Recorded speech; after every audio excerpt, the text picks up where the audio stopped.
క్రీస్తు పుట్టుక ద్వారా నరులకు కలిగిన దైవ ఆశీర్వాదం అను క్రీస్తు మహావిజ్ఞాన సభకు మొదటి సందేశకులుగా ఇచ్చేసిన దైవ సేవకులు బి అరుణ్ కుమార్ గారు, అధ్యాపకులు సిబిటి రాజాలు వారికి ఈ అమూల్యమైన సమయాన్ని అప్పగిస్తున్నాను. Welcome sir. The college of Bible technology వారి ఆధ్వర్యంలో క్రీస్తు సంఘం రాజోలు నున్నవారి బాడవారు ఏర్పాటు చేయబడిన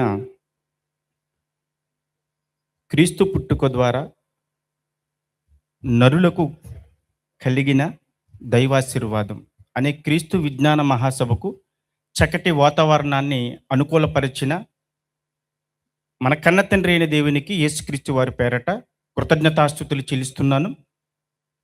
ఈ సభలో ముఖ్య వాక్యోపదేశం అందించడానికి మన మధ్యకు విచ్చేసిన మన ఆత్మీయ తండ్రి, Bible open university India international deputy director గారు డాక్టర్ బి రాజేంద్ర బాబు గారికి క్రీస్తు పేరట 8 వసంతాలు పూర్తి చేసుకున్న సందర్భంగా చక్కటి సభను ఏర్పాటు చేసిన స్థానిక సంఘానికి నా శుభాలు తెలియజేస్తున్నాను. సంఘాన్ని అంతటిని కూడా ముందుండి నడిపిస్తున్న సంఘ కాపరి ప్రభుకుమార్ గారికి క్రీస్తు పేరట వందనాలు తెలియజేస్తున్నాను. ప్రార్థన చేసుకుని దేవుని మాటలను గురించి ఆలోచన చేద్దాం ప్రియులారా. ప్రార్థన. పరలోకమందున్న మా కన్న తండ్రి, మీ ఘనమైన ఉన్నతమైన అతి శ్రేష్టమైన నామానికి స్తుతులు స్తోత్రాలు తండ్రి. స్థానికంగా ఉన్న సంఘం స్థాపించబడి 8 వసంతాలు పూర్తి చేసుకున్న సందర్భంగా ఏర్పాటు చేయబడిన ఈ సభను బట్టి మీకు కృతజ్ఞతాస్తుతులు చెల్లిస్తున్నాను తండ్రి.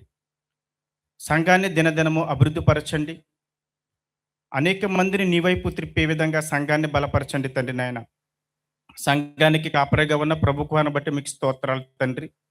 తగిన జ్ఞానాన్ని నీ కుమారుడికి అనుగ్రహించి ఈ ప్రాంతవాసులందరినీ కూడా నీ వైపు త్రిప్పే విధంగా కుమారుని బలపరచండి. మీ పక్షముగా నిలబడి మీ పిల్లలకు కొన్ని మాటలు తెలియచేయటానికి సిద్ధపడుతుండగా మీ పరిశుద్ధాత్మ సహాయము, సమయోచితమైన జ్ఞానాన్ని నాకు అనుగ్రహించమని, వింటున్న ప్రతి ఒక్కరూ వినగలిగే చెవులను, ఆలోచించి అంగీకరించి మనస్సును దయచేయమని నజరేయుడైన యేసుక్రీస్తు పరిశుద్ధ నామమున ప్రార్థించి వేడుకుంటున్నాం పరలోకమందున్న మా కన్న తండ్రి. ఆమెన్. ప్రభునందు ప్రియమైన దేవుని పిల్లలారా, ఈ డిసెంబర్ నెల అనగానే క్రిస్మస్ సీజన్. ఈ క్రిస్మస్ సీజన్లో మనకి ఎక్కువగా గుర్తుకు వచ్చేవి యేసుక్రీస్తు, మరియమ్మ, యోసేపు, జ్ఞానులు, గొర్రెల కాపరులు, పశువుల తొట్టె, ఒక నక్షత్రం, ఒక క్రిస్మస్ ట్రీ, ఒక క్రిస్మస్ తాత. ఇవన్నీ కూడా మనకి ఎక్కువగా కనిపించేవి, వినిపించేవి. యేసుక్రీస్తు 2025 సంవత్సరాల క్రితం మరియా గర్భాన్న ఈ భూమి మీద పుట్టాడు అన్నది వాస్తవం. ఆయన ఈ భూమి మీద 33.5 సంవత్సరాలు బ్రతికాడన్నది ఎవరు కాదనలేని నిజం ప్రియులారా. అయితే యేసు ప్రభుల వారి రాకలో అనేక కారణాలు ఉన్నాయి. అందులో ఒక కారణం సమాధానం అనేది. ఎవరికి సమాధానం? ఎవరితో సమాధానం? మొదట మనిషిని దేవునితో సమాధానపరచాలి. 2, మనిషిని సమాధానపరచాలి. మొదట మనిషిని దేవునితో సమాధానపరచడానికి యేసుక్రీస్తుల వారు వచ్చారు.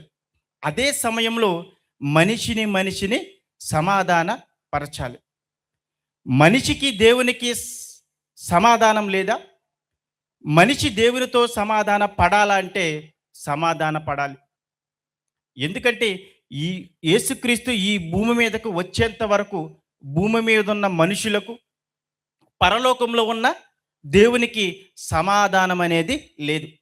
మరి యేసుక్రీస్తు వచ్చి సమాధాన పరిచాడా అంటే, ఆయన సమాధాన పరచడానికే వచ్చాను అని ఆయన పుట్టిన వెంటనే దగ్గరగా ఉన్న గొర్రెల కాపరులతో దేవదూత మాట్లాడిన ఆ సందర్భాన్ని మనం ఒక్కసారి జ్ఞాపకం చేసుకోనగలిగితే ప్రియులారా, ప్రసిద్ధుడైన వైద్యుడు, ప్రసిద్ధుడైన చరిత్రకారుడు పౌలు గారితో దేవుని పనిలో కొనసాగిన వాడు లూకా గారైనటువంటి ఆయన ఒక సువార్తను వ్రాశాడు. అదే లూకా సువార్త. లూకా సువార్త 2వ అధ్యాయం 13, 14 వచనాలు మనం ఈ సమయంలో మనం చూడగలిగితే, లూకా సువార్త 13వ అధ్యాయం, క్షమించండి, 2వ అధ్యాయం 13, 14 వచనాలు. వెంటనే పరలోక సైన్య సమూహము ఆ దూతతో కూడా ఉండి సర్వోన్నతమైన స్థలములలో దేవునికి మహిమయు ఆయనకిష్టులైన మనుషులకు భూమి మీద సమాధానం కలుగును గాక అని దేవుని స్తోత్రము చేయుచుండెను. యేసుక్రీస్తు పుట్టాడు. పొత్తుగుడ్డలతో పశువుల తొట్టెలో ఉన్నాడు.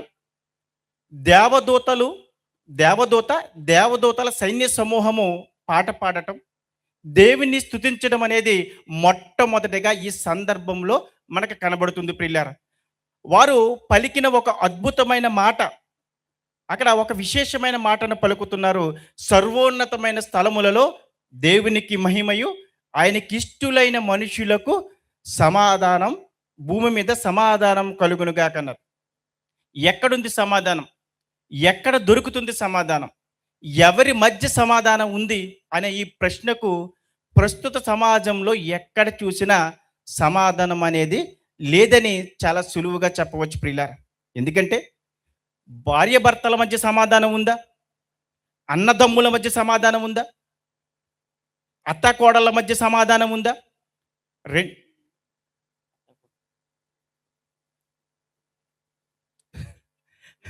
రెండు ప్రాంతాల మధ్య సమాధానం ఉందా? రెండు దేశాల మధ్య సమాధానం ఉందా? అంటే లేదు.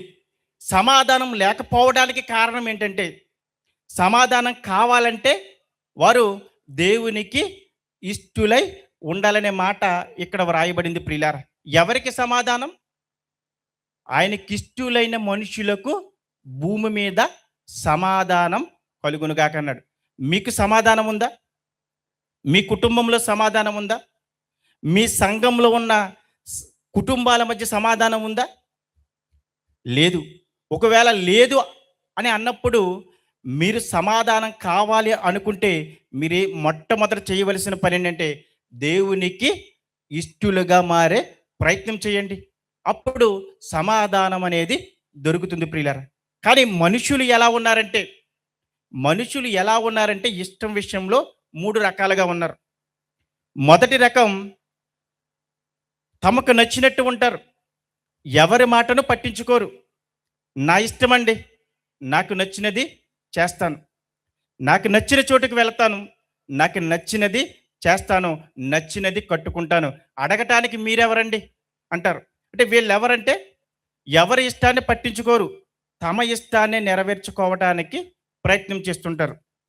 ఈరోజు ముఖ్యంగా యువతను చూడండి. వాళ్ళు ఎవరి మాటైనా వింటారా? వినరు. వాడు ఎవరి మాటను పట్టించుకోడు, తనకు నచ్చిందే చేస్తాడు తప్ప ఇది తల్లిదండ్రులకు ఇష్టమా, సమాజానికి ఇష్టమా అని ఆలోచించడు. తల్లిదండ్రులకు సమాజానికి ఇష్టమో కాదో ఆలోచించిన పిల్లలు ఎక్కడో ఉన్న దేవునికి, కనపడని దేవునికి ఇది ఇష్టమా అని ఆలోచించే పరిస్థితి ఉంటుందా అంటారంటే ఉండదు ప్రియులారా. వీళ్ళు మొదటి వర్గం మనుషులు. తమ ఇష్టాన్ని కోరుకునేవారు, తమ ఇష్టాన్ని నెరవేర్చాలనుకునేవారు. ఇక 2వ వర్గం ప్రజలు ఉన్నారు. ఎదుటి వారికి ఇష్టమైనట్టు బ్రతకాలనుకుంటారు. ఏమండి, ఈ డ్రెస్ ఎందుకు వేసుకున్నారండి, లేదా ఈ చీర ఎందుకు కట్టుకున్నారని అంటే, ఇది పలానా వాళ్ళకి ఇష్టమండి. అంటే ఎవరికో ఇష్టమని ఆ డ్రెస్ వేసుకున్నాం, ఎవరికో ఇష్టమని ఏదో కొన్నాం, ఎవరికో ఇష్టమని ఏదో చేస్తున్నావు. అంటే వీళ్ళు ఇలాంటి మనుషులు ఎవరంటే ఎదుటి వారి ఇష్టం కోసం బ్రతికేవారు. మొదటి వర్గం వారు తమ ఇష్టాన్ని నెరవేర్చుకోవడానికి బ్రతికేవారు. 2వ వర్గం ప్రజలు ఎదుటి వారి ఇష్టం కొరకు బ్రతికేవారు. ఇక 3వ వర్గం ప్రజలు ఉన్నారు. వాళ్ళు దేవుని కొరకు, దేవుని ఇష్టం కొరకు బ్రతికేవారు. ఈ 3 వర్గాల ప్రజలలో దేవుని ఇష్టం కొరకు బ్రతికేవారు ఎంతమంది ఉంటారో ఒక్కసారి ఆలోచించండి. దేవుని ఇష్టం కొరకు బ్రతికేవారు ఎంత వెతికినా ఈ సమాజంలో కనపడరు. ఇక్కడ 100 మందిగా ఉన్నారు మీరు. ఈ 100 మందిగా ఉన్న మీలో దేవునికి ఇష్టంగా ఉండి బ్రతికేవారు ఒకరో ఇద్దరు అంటేనే వెతకటం చాలా కష్టం ప్రియులారా. కానీ బైబిల్ మనం చదువుతున్నప్పుడు బైబిల్‌లో కొంతమంది భక్తులు కనబడుతుంటారు. వాళ్ళు ఎలా బ్రతికారంటే దేవునికి ఇష్టంగా బ్రతికినవారు.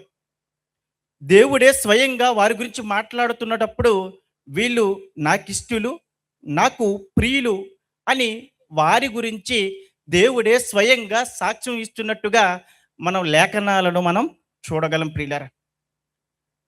అపోస్తల కార్యములు అపోస్తల కార్యములు 13వ అధ్యాయం 22వ వచనాన్ని మనం చూడగలిగితే, అపోస్తల కార్యములు 13వ అధ్యాయం,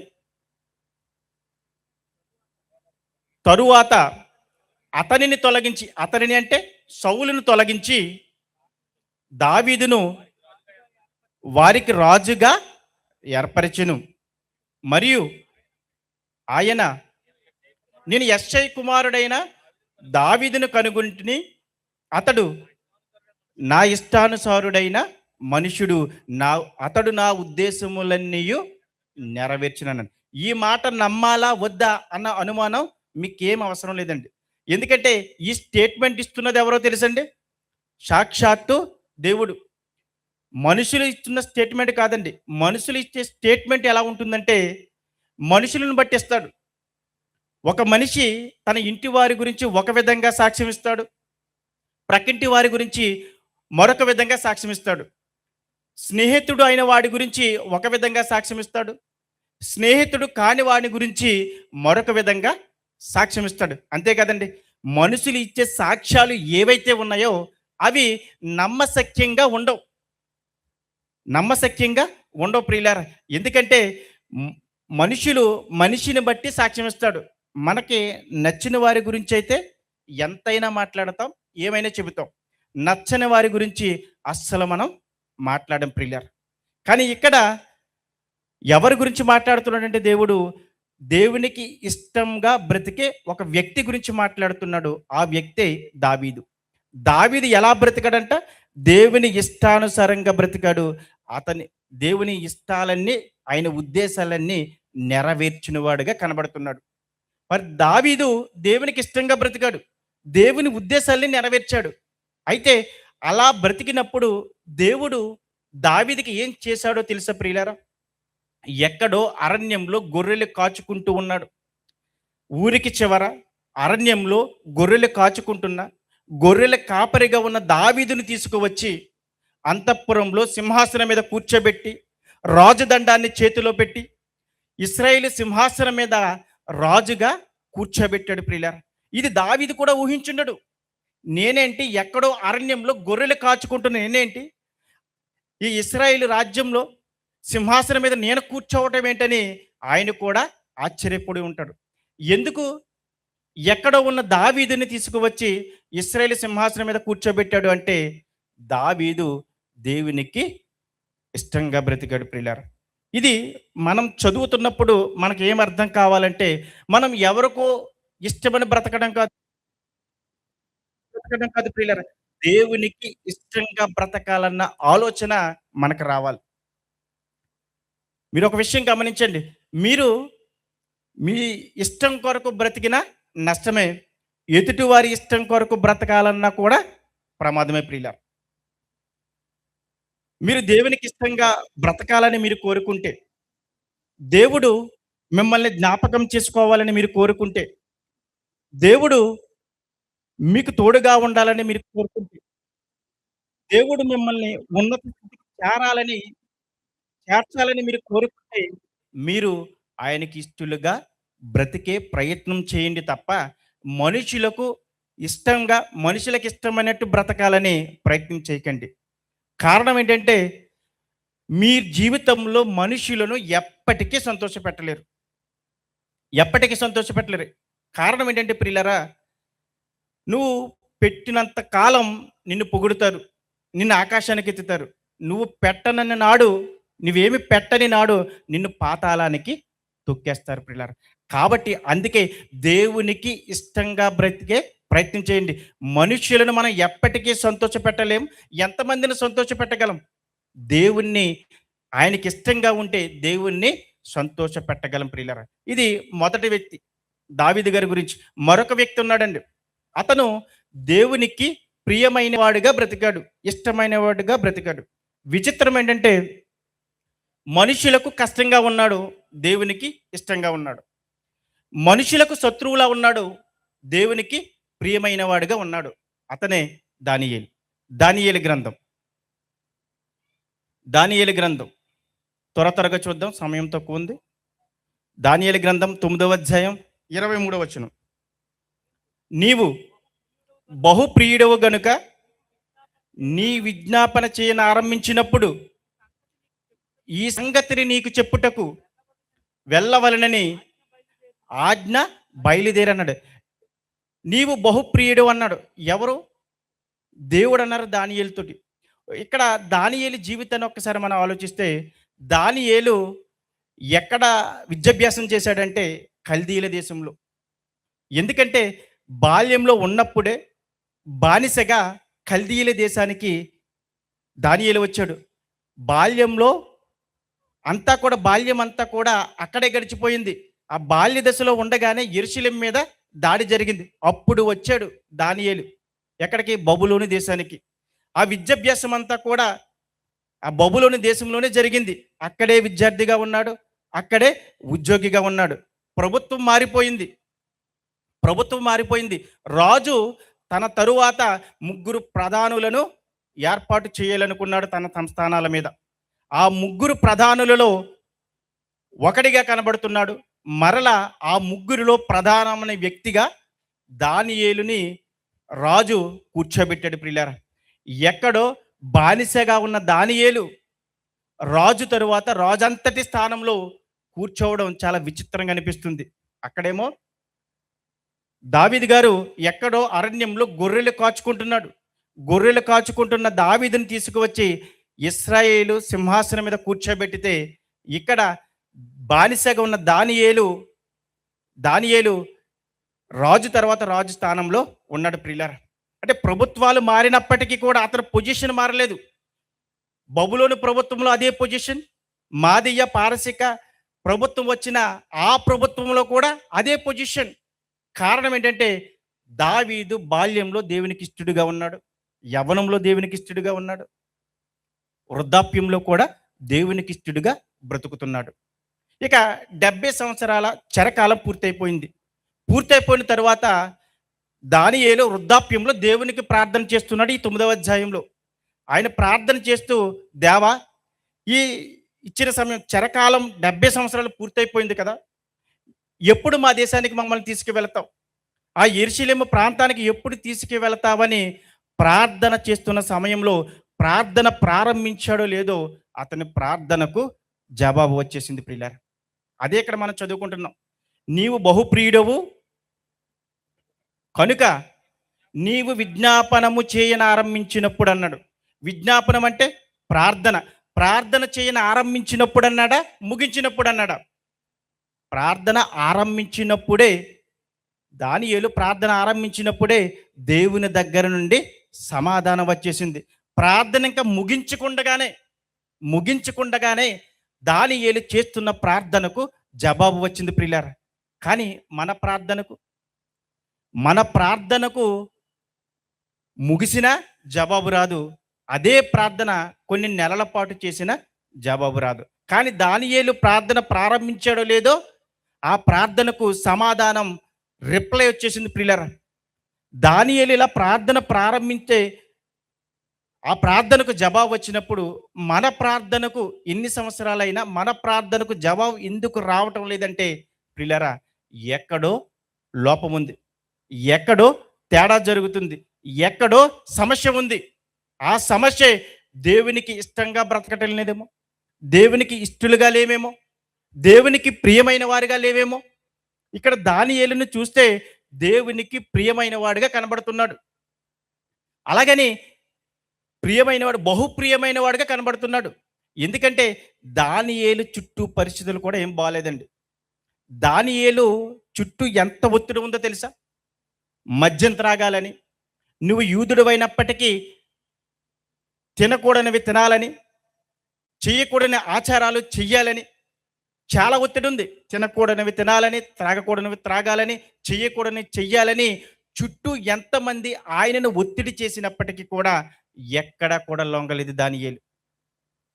ఒకానొక సమయంలో నెల రోజుల పాటు ఎవరికి ప్రార్థన చేయకూడదనే ఒక చట్టాన్ని కుట్రతో చేసినప్పటికీ కూడా ఆ చట్టానికి ఎక్కడ లొంగిపోలేదు.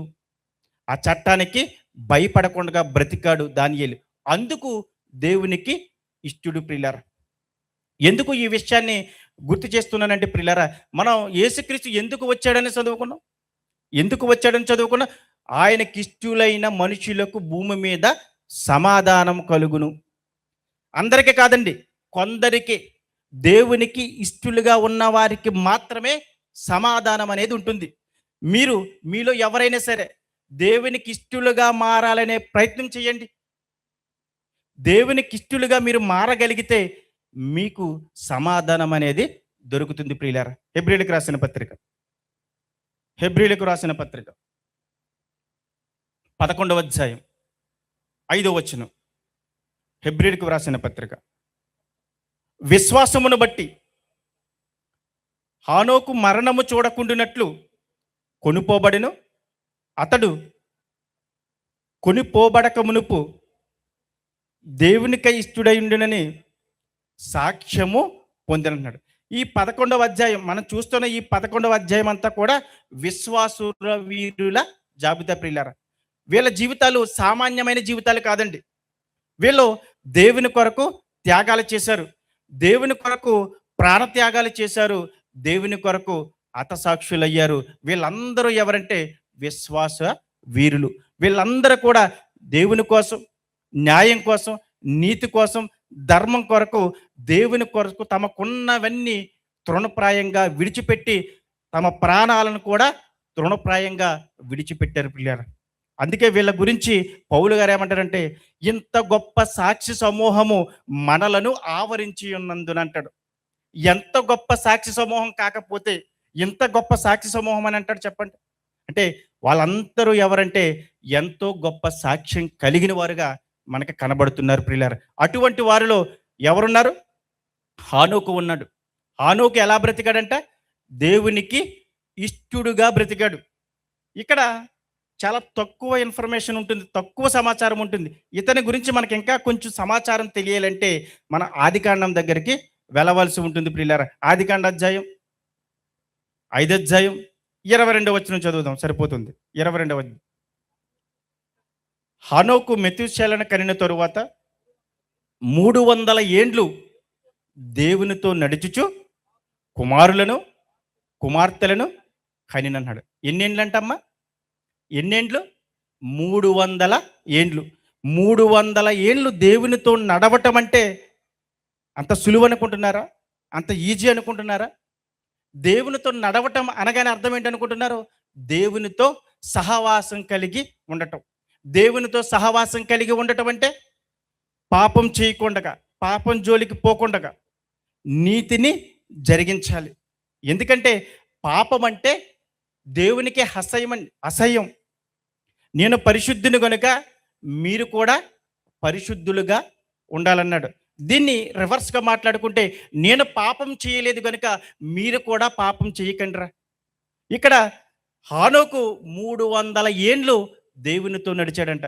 300 ఏండ్లు దేవునితో నడిచాడంటే పాపం చేయకుండా, ఎక్కడ తప్పిపోకుండా ఎలా నడిచాడంటారు? మనం బాప్తిసం తీసుకుని అనాలైంది 5 ఏండ్లు 10 ఏండ్లు.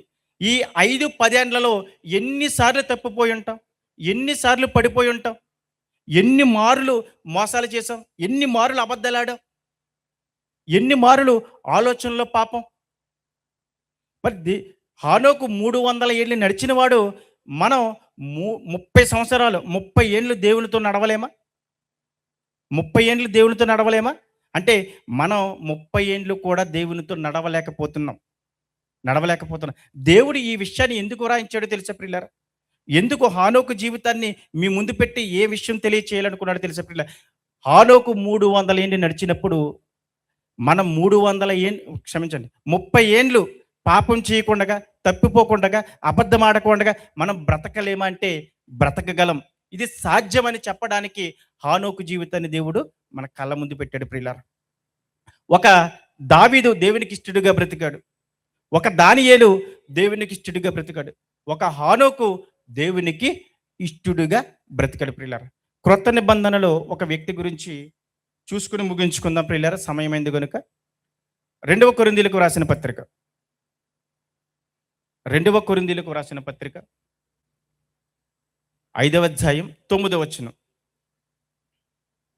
కావున దేహమందున్నను దేహమును విడిచినను ఆయనకిష్టులై ఉండవలెనని మిగుల అపేక్షించుచున్నానని. పౌలు గారి కోరిక ఏంటంట? దేహమందున్నను శరీరమందున్నను శరీరం విడిచినాడు అంటే చచ్చిపోయినా సరే నేను ఎలా ఉండాలని ఇష్టపడుతున్నాడంటే దేవునికి ఇష్టడుగా ఉండాలని అపేక్షిస్తున్నాడు, ఇష్టపడుతున్నాడు పిల్లలు.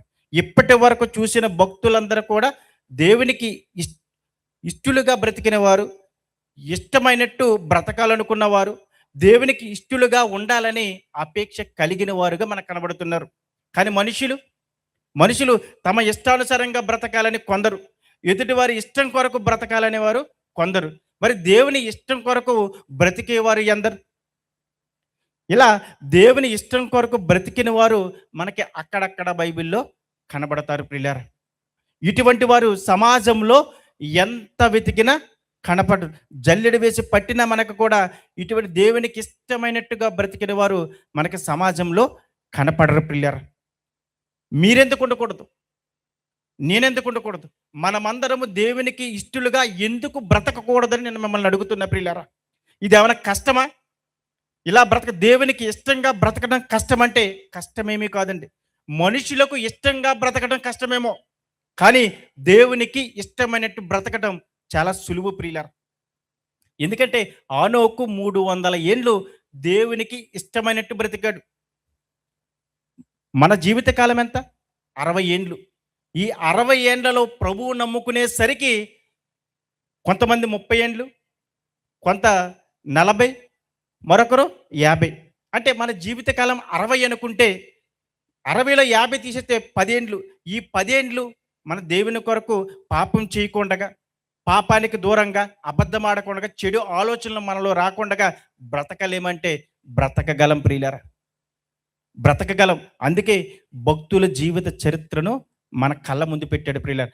ఆయనకి ఇష్టలుగా బ్రతికితే మనకి ఏంటయ్యా ప్రయోజనం, ఏంటి లాభం అని దేవుణ్ణి అడిగితే ప్రియులారా, ఆయన చెప్పే సమాధానం ఒకటే: ఆయనకి ఇష్టలుగా బ్రతికితే భూమి మీద మీకు సమాధానం దొరుకుతుంది. ప్రియమైన సంఘ పిల్లలారా, మీరందరూ కూడా ఎవరికి ఇష్టలుగా బ్రతకాలంటే దేవునికి ఇష్టలుగా బ్రతకాలి. అలా బ్రతికితే మీకు వచ్చేది ఏంటంటే సమాధానం అనేది దొరుకుతుంది. సమాధానం దొరకటం వలన ఇటువంటి అనేక కార్యక్రమాలు, అనేక వార్షికోత్సవాలు ఉన్నతంగా దేవుని కొరకు చెయ్యొచ్చు ప్రియులారా.